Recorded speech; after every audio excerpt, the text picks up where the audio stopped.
Days after graduating from the Tennessee Law Enforcement Training Academy, or Toledo, MPD's newest officers are back in the classroom, learning how to deal with people with autism they might encounter when responding to 911 calls.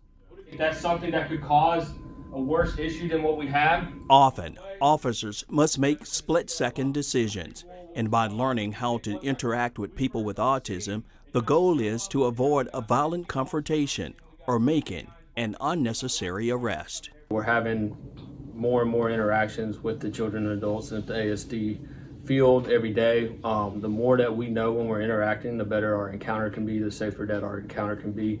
The more knowledge that we know, the better that we can investigate that call and have a positive solution and positive outcome to what we're trying to achieve. According to Autism Speaks, Autism Spectrum Disorder, or ADS, is a broad range of conditions characterized by challenges with social skills, repetitive behavior, speech, and nonverbal communication. This training teaches officers that not all people with autism is a threat. It also teaches techniques to keep officers safe.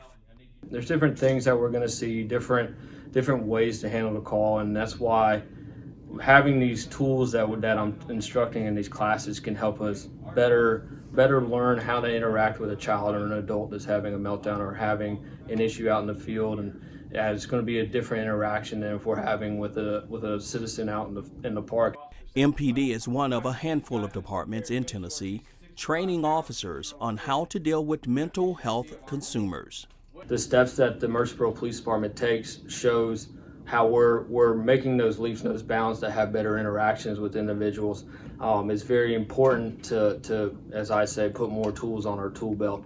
So giving our new officers and our older officers and officers that are around the more knowledge that we can have with mental health consumers, with children with autism, adults with autism, that allows us to do the training that we need to do to properly prepare officers for these calls for service that we have. The more information, the better. Currently, each time our officers interact with people with autism, they fill out an information card for dispatchers.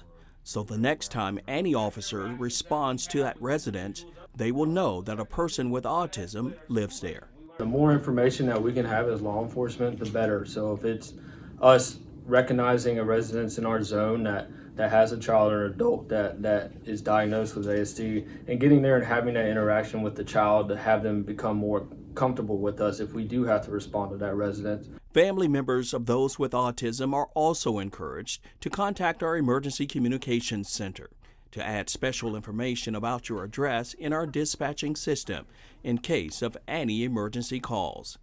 This will allow first responders to be sensitive to those with autism who may live in your home. You can call 615-893-1311. For more information about autism, visit the website nationalautismassociation.org.